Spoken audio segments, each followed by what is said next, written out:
Hey everyone, it's Jack, and Fedora 34 is out.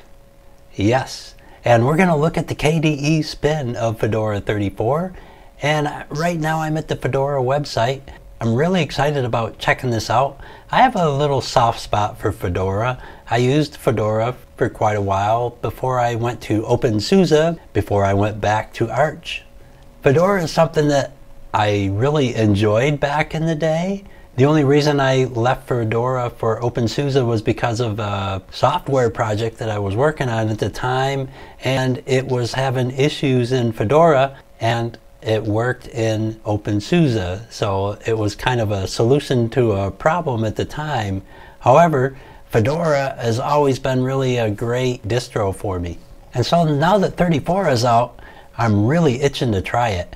Now I could have just gone with the GNOME spin here and just looked at the standard GNOME edition. However, with the advent of GNOME 40, it seemed like everybody and his brother had downloaded Fedora 34 beta and previewed GNOME with it. So there's a ton of videos floating out there with Fedora and the GNOME desktop. So why not go with a nice spin such as KDE? And in my opinion, really KDE is just the best spin of Fedora anyway. I'm at the getfedora.org website right now. And as you can see right here on the home page, we got our Fedora Workstation server and Fedora IoT, or Internet of Things is what that stands for actually. And of course we're going to take a look at the workstation. Now right here, this is a download link to the standard GNOME edition, and before I go any farther, I'm just going to click on that link. And the reason I'm going to click on this link is because if you're a Mac user or a Windows user, you can get the Fedora Media Writer right here on the download page. And this is a really great feature. I really like the fact that Fedora has done this and made it so easy, because a lot of Windows and Mac users that want to try out Linux really don't have any idea how to get the ISO burned into a bootable flash drive.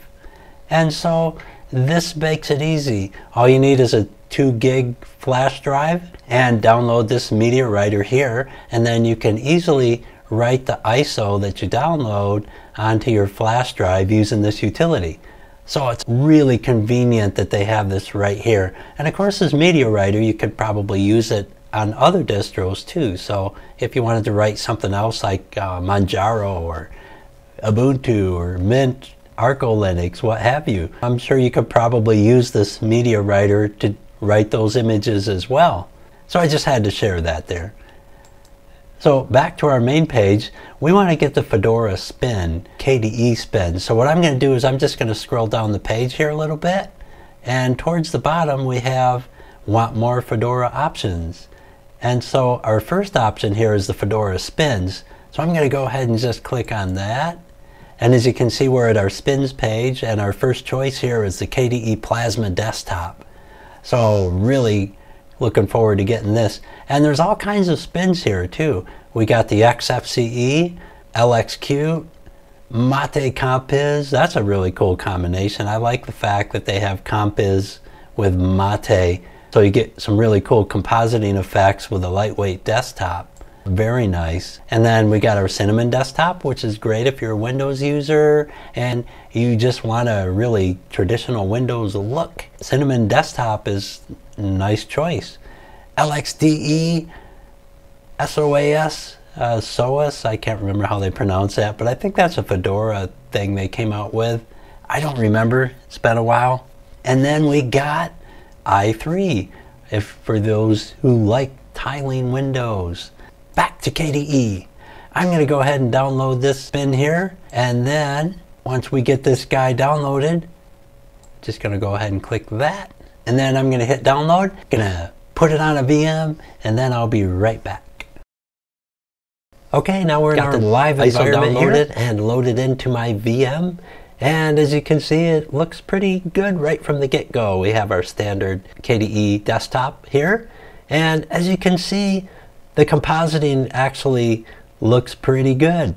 The reason I'm bringing up the compositing is because in my previous video I did a review on Arco Linux KDE, and I was having trouble with the compositing with my VM, and it just wasn't working right. And no matter what I did before I made the video, I could not get that compositing to work. What I discovered, kind of by accident, was that for some reason, which I don't really understand, Virt Manager QEMU, I guess, is probably like a GTK app.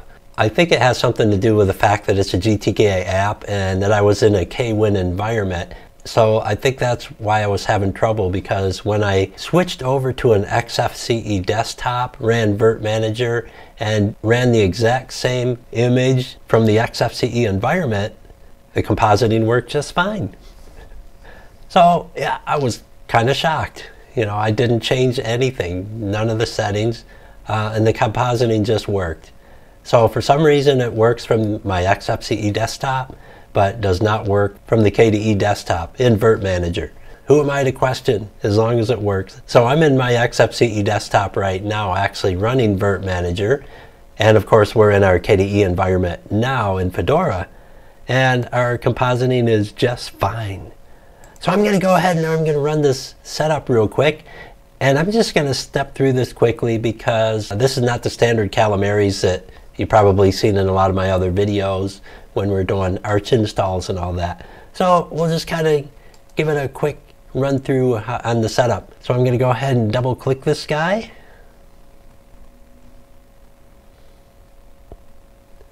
All right, and here we are at our welcome, and looks like we got some kind of, let's see, Anaconda is unable to create blah blah blah because it already exists. All right, that looks like it's a benign error, very ignorable, I think. So here we are at our welcome screen, and of course by default it's detecting my language and location here, English US, so that's good. We'll go ahead and continue. And now it's given us an installation summary, and you'll notice that some of these are in red and then some aren't. So we've already auto-detected some of this stuff, so we could actually skip some of these steps if they look okay. And I'm showing English, which is right, America's New York time zone, that works, and wired connection. So we're all good here.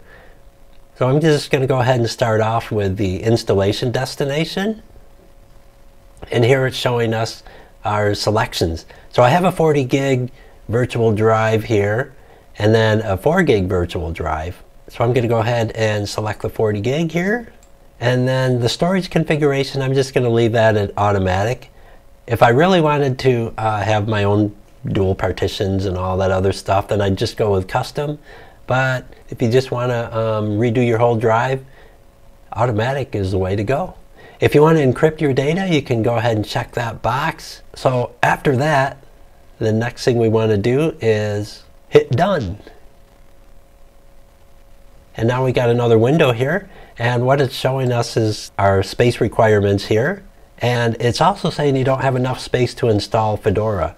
Now obviously we do have enough space because that's a 40 gig drive. So what they're referring here is that there's already data on here, so it doesn't want to overwrite your data, because I do have another thing installed on here which I don't need, so I'm just going to overwrite it. I'm good with that. And so to do that, all I really have to do is reclaim space.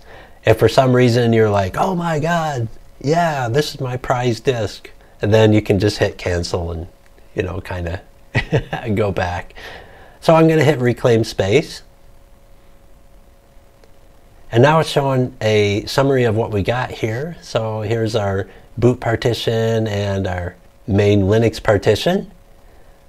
So I'm going to go ahead and just hit delete all, and so that'll just kind of delete all those partitions. And then we're going to click reclaim space, and that'll just kind of reset our whole drive and make it all available again. So we're good there. All right, only 2 readies left. So now I'm going to go ahead and set our root password, I guess, and I'll just give it my standard, just for fun, password. And so, yeah, I mean, normally if I was just kind of installing this on the computer, if I was installing it for a end user, I would just kind of leave these unchecked, or maybe check the top one to lock the root account. But just for my own personal use, I guess I would check that. Why not? And then I'll hit done. Okay, so now we got our root password taken care of. And even though the user creation is now not checked here, red, I probably should go to that first, I guess. But I'm going to go ahead and select that and create a user. And I'm going to use my usual Toadwick user that I like. And I'm going to make this user an administrator. Normally, if I was installing this for an end user, again, and if I was an IT guy on the network, I probably wouldn't want to make this user an administrator, except under special circumstances, I guess. And then going to require a password. It's kind of nice that you can actually not require one, though, especially when you're working with end users again. Or dear old Aunt Mabel. It can probably be handy not to give her a password. So I'm just going to use the same password I did for the root. And again, if you're security conscious, yeah, probably don't want to do that. And here I'm just clicking on our advanced user configuration, and here you can make some specific settings if you wish. Personally, I would just leave them just the way they are. And our home directory, Toadwick, I like that, so I'm going to go ahead and save those changes. And then hit done. Very good. So now we can go ahead and begin our installation. And we're off. And by the way, Fedora is setting this up with the Btrfs file system, which I think is really great. I think they started that back, maybe it was 32 or 33, give or take. Not really sure. Back when I was using Fedora, I think the current version was around 29 or maybe 30. And at the time, Btrfs was not the default. So I really like that they're using the Btrfs file system here now on Fedora. So I think that's a big plus. So we'll go ahead and let this install. I'll quit babbling and I'll be back right after the install. Install is complete. That didn't take long at all. Roughly 6 minutes. So not bad. We'll just hit the finish install and I'll be right back. Okay, Fedora is now restarting. So we got our cool screen here, our little splash screen. And we ought to be seeing the login screen here any second now. Nice. So now we are greeted with our initial setup here on Fedora. And it looks like that just kind of went through automatically. So I didn't even have to click the finish install. So I'm going to go ahead and log in here. Oh. And by the way, if you'll notice down here on the bottom, it shows our desktop session as Wayland. That's one of the new things in Fedora. You can see that the desktop session Wayland is the default, as opposed to X11, which is the other choice here. So that's kind of cool. I kind of like that they have that at default now, and that you can fall back on X11 if you're having issues. So I'm going to go ahead and log in.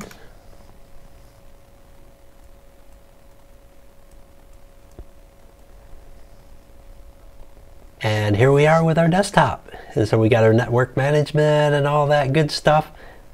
Firstly, I'm going to go ahead and just jump into the settings and set our display here for full screen.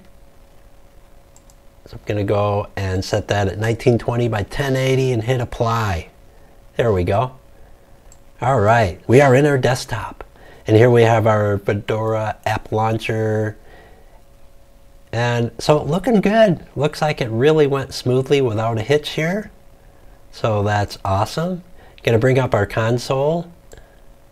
I don't think HTOP's on here, probably top, but let me just type it anyway. Yeah, let's go with top. So it looks like it's using about 983. Not bad there overall. Pretty good. All right. Just gonna jump out of that. About 983 in resources on the memory there, so not too shabby. Right off the bat, we have ourselves a nice looking desktop, pretty smooth experience. Here's our updater here. I'm going to click on that. I'm assuming that's Discover probably. And let me just go ahead and open that.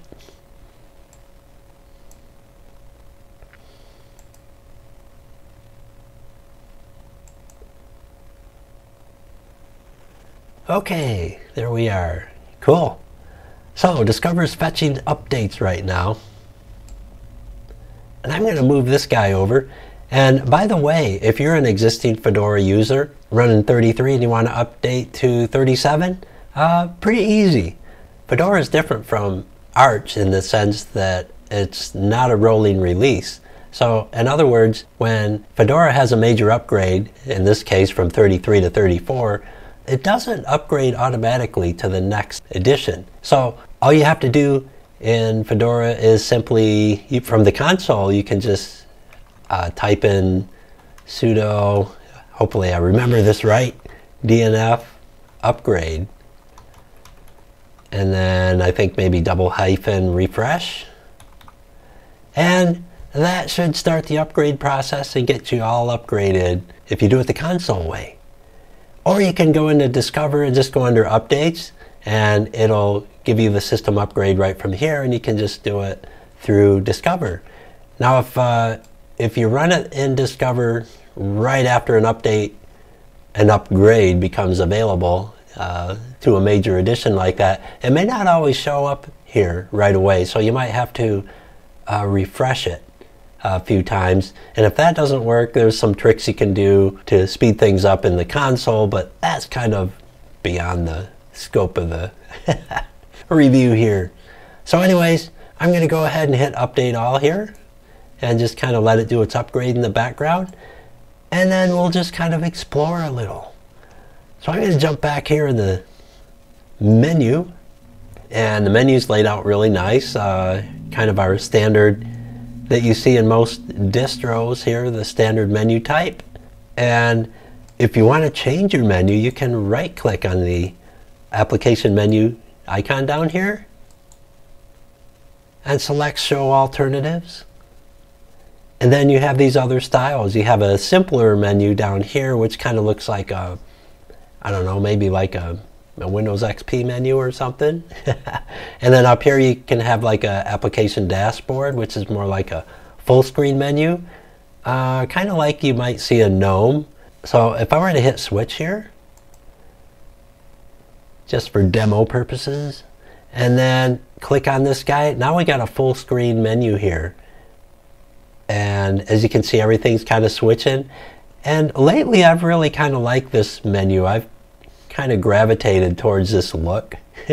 And now it's showing that a restart is required. The system needs to be restarted for the upgrade to take effect.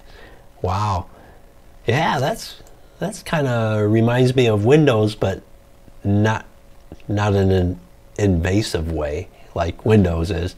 But I think I'll go ahead and just do that restart there. It's not forcing me to do it, which I like. However, it is recommended. So I'm just going to go ahead and just do that, and I'll be right back.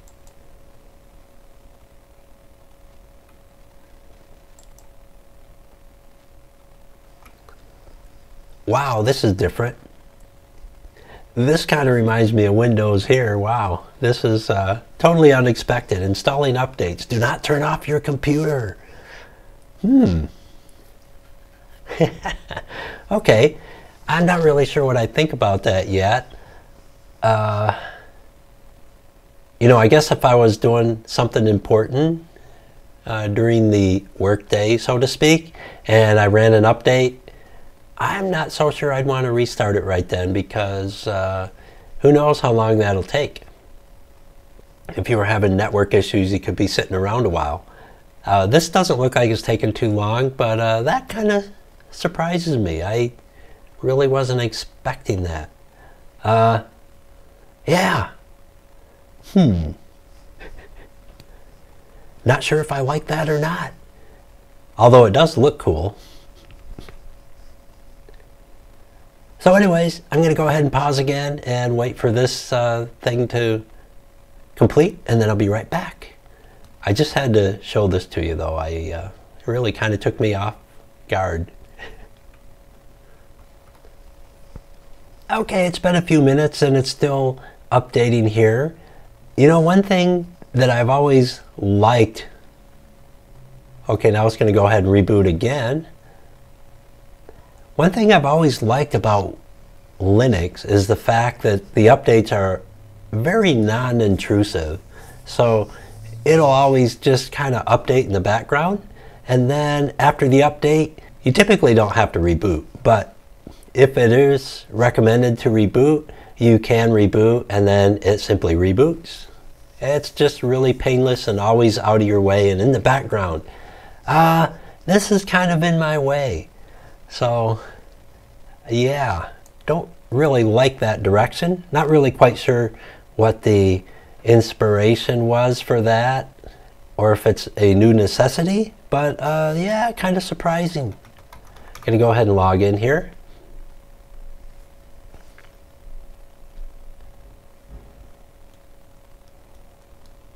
Okay, we are in, and so the update is complete. I just gotta say, one thing I really love about Linux is the updating. And traditionally, anytime I've ever had to update in Linux, it's always been in the background, out of my way, non-intrusive, 100%. That was one thing that has always set Linux apart from Windows. The updating system in Windows has always been one of my pet peeves. I really hate that about Windows, how you run an update and then you're locked out of your system on a reboot or your next restart until all the updates complete. And you know, if you got a major Windows update, heck, I've been locked out for 3 or 4 hours, not been able to do anything because of an update. So kind of seeing this same, you know, the same procedure, so to speak, I guess, for lack of a better word, on a reboot, and having myself locked out a little bit while it was doing it. Now it was only a couple minutes, but it could have been a couple hours. Yeah, so temporarily I might have to give that feature a thumbs down. At least until I know more about it. Maybe it's actually a good thing and I just haven't realized it yet.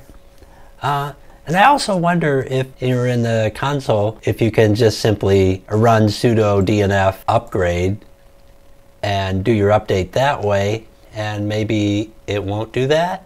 I don't know. Again, something I might have to look into a little more, and whether that's a big deal or not, yeah, remains to be seen. But it does kind of scare me, because that was the single feature that I probably hated most in Windows, was the fact that it would do that and lock you out of your computer until the upgrade was complete. Okay, well, time to move on. Get over it, Jack. So let's see what else we got here. Let's jump into our big cool looking menu again. And as you can see, we got our compositing working fine, which I already mentioned before, but yeah, it's just nice to see. So here we got our Fedora apps. This is our all applications. So if we're under all applications, then it's got everything sorted here by alphabetical order. Of course, if you want to look for something specific, all you got to do is just type and search for it. So here's our Bluetooth, if you want your Bluetooth settings. Of course, I'm in a VM, so Bluetooth isn't really relevant. So here we have our admin apps. We got DNF Dragora. That's what I like personally. If you launch this guy, this is another software management, which is the alternative to the Discover, which we have down here, which is the default. DNF Dragora, I always just kind of liked it.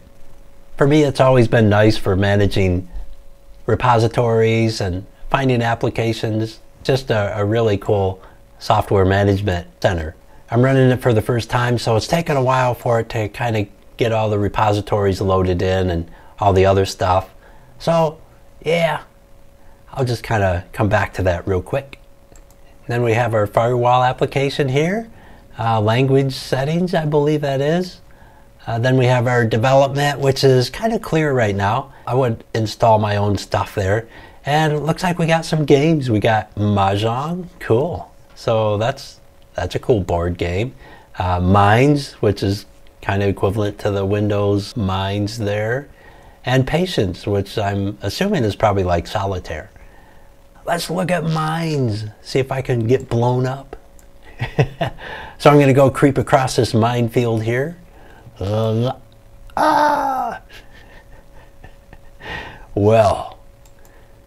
yeah, cool. Yeah, that's a classic. I love it. And then in our graphics here, we got Color Chooser and Gwenview, and so very basic stuff. So your Paint app. In here, of course, I would probably be adding in GIMP and Inkscape, probably Darktable, something like that. And then here's our internet apps. So we got Firefox by default, and then our KDE Connect stuff, Kmail, and our usual KDE apps here that I would kind of expect to find. And then under multimedia, the same. And we got our Dragon Player, Elisa, Juke. So yeah, in here I would probably go ahead and add some like VLC or whatever. We have LibreOffice installed by default, and if I remember right, Fedora uses LibreOffice Fresh, if I remember right. Nice.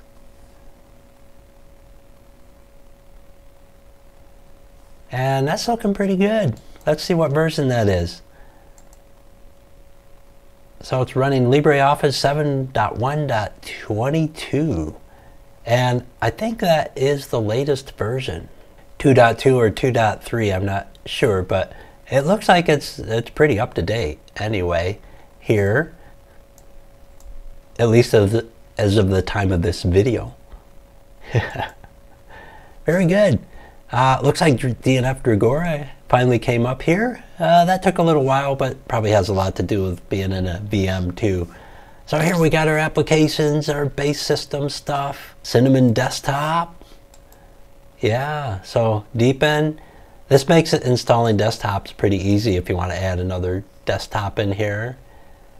I always really like this, and it's been a while since I've been in this software management suite. And here's where you can set your repositories, and that's always nice. I remember back when I was using Fedora, RPMFusion was a repository that was kind of a must-have back then, especially when dealing with codecs at the time, I think. But I remember RPMFusion was something that was kind of a staple for me. So that's something to keep in mind if you need some extra stuff and you're not finding it. Go ahead and add in RPMFusion, and that would probably do the trick for you. And then under our settings, let's kind of take a look at some of our settings here. So I'm going to open up our settings manager. And then here we have our appearance, and by default it is using the breeze, which is pretty standard. Looks like we also got a Fedora global theme. Kind of cool. To me, that really looks like what's actually loaded. That's probably under Plasma style, maybe. Okay, Breeze Dark. All right. So yeah, our theming is pretty standard. And of course, if you want to add anything new and cool and groovy, you can go in here and do your get new Plasma styles. And you can also tweak your colors and all the standard stuff that you would typically have here. And it looks like it's, yeah, pretty standard. And your splash screen. Typically, I like turning the splash screen off, but you know, that's just personal taste. The splash screen is what shows up as you're logging in. And if you want to see a sample of it, just hit this little play button here, and it'll give you a sample of the splash screen, which is what you see just before you see your desktop. All right. So I'm going to just kind of jump back out of here. So yeah, we have all our pretty much standard things here. I'd probably go into users if I was setting this up and give myself a picture by clicking on this guy, and then you can select all these different avatars. And so yeah, a lot of cool things, animated stuff. Or you can use your own picture if you have some pictures on file somewhere by clicking choose a file. Yeah, since I'm a former astronaut and I've been on the moon many times, I'll just go with that one. So yeah, let's apply that. Authentication. There we go. I am officially an astronaut, even though I'm not really one. I guess anything else that I would probably just do quickly on my own is probably just down here to my input devices, and I would turn on my numlock. For me, it's always off, and so I like having that on. So that's kind of one of the standard things I do inside Fedora. And other than that, I don't think I normally would change anything else on here. Compositor settings, all this other stuff. So there we are in our system information. So it looks like here by default, you can see we're running the Fedora 34 here. KDE framework is 5.80, 5.15 Qt. Looks like we got the latest kernel there, 5.11.16-300, blah, blah, blah, blah. And our Wayland, 64-bit, 7.8 gigs of RAM. Gram. Really now. Okay, and then our update software, which is manually, and we do want to keep it there. Yeah, looking good. So I guess if I was going to install this as my own personal daily driver, the only other thing I would add would be the RPMFusion repo. And here we got our Firefox. Came right up. And yeah, I noticed wobbly Windows isn't turned on. I think I can turn that on too. Wobbly Windows is just kind of something I like in KDE. I guess because I move my windows around a lot. But to set things like that, just come up here to Workspace Behavior and then select Desktop Effects. And then we got all these different effects that we can add in.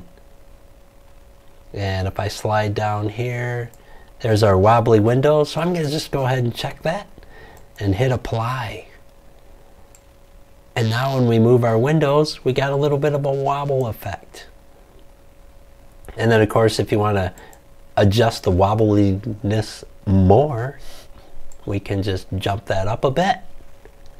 Hit OK. And then we got more. Nice. So yeah, I mean, you can go from not so wobbly to way up here. And now it's like really wobbly. That's kind of almost like the comp-is effect, I guess. Cool. And then I would probably type in RPMFusion, because I can't remember how you add in the repository. It's been a while.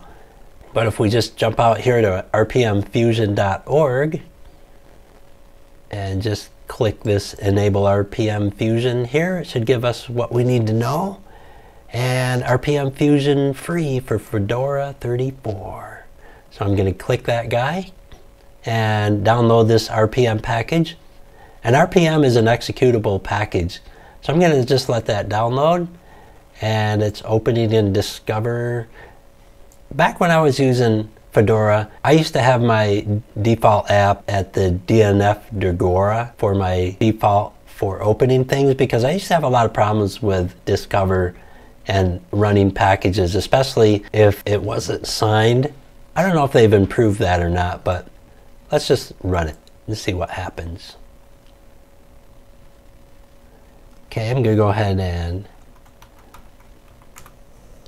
authorize that. So yeah, if you decide to use Fedora and you have issues with RPM packages, just reassociate it so that it opens up in DNF Dagora instead of Discover. And then if you get little error messages, you can simply get around it. Whereas before in Discover you couldn't. But like I said, that may be different now. All right. So that went in without a hitch. So very good.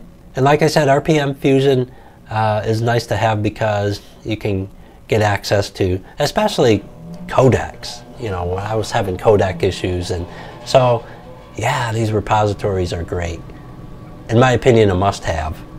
And then of course you can also enable the non-free access too, if you want to have access to the non-free repositories as well. And that could also be handy for certain codecs and video drivers and so forth. So I'm just going to go ahead and do that too.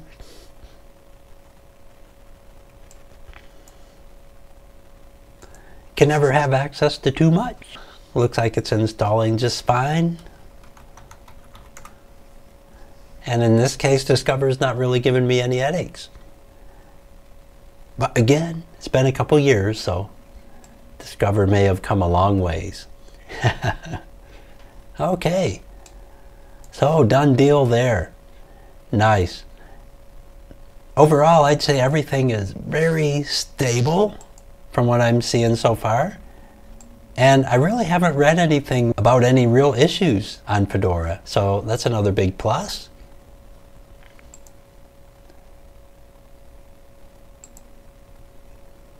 I'm just going to mellow out my wobbly windows here real quick because that's a little much. Maybe I'll just kind of go with maybe about halfway.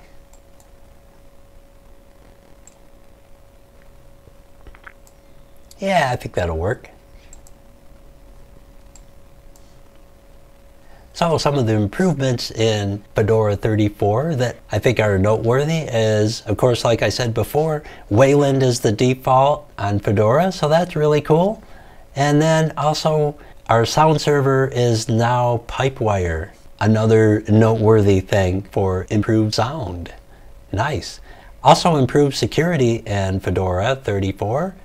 And you can never have too much security, especially with all the malware and all the other bull crap out there. So a big plus for the improved security in Fedora. And then finally, transparent compression on ButterFS, which is going to improve your storage optimization on your SSD. I probably missed some other things. I think developer tools, availability and stuff like that.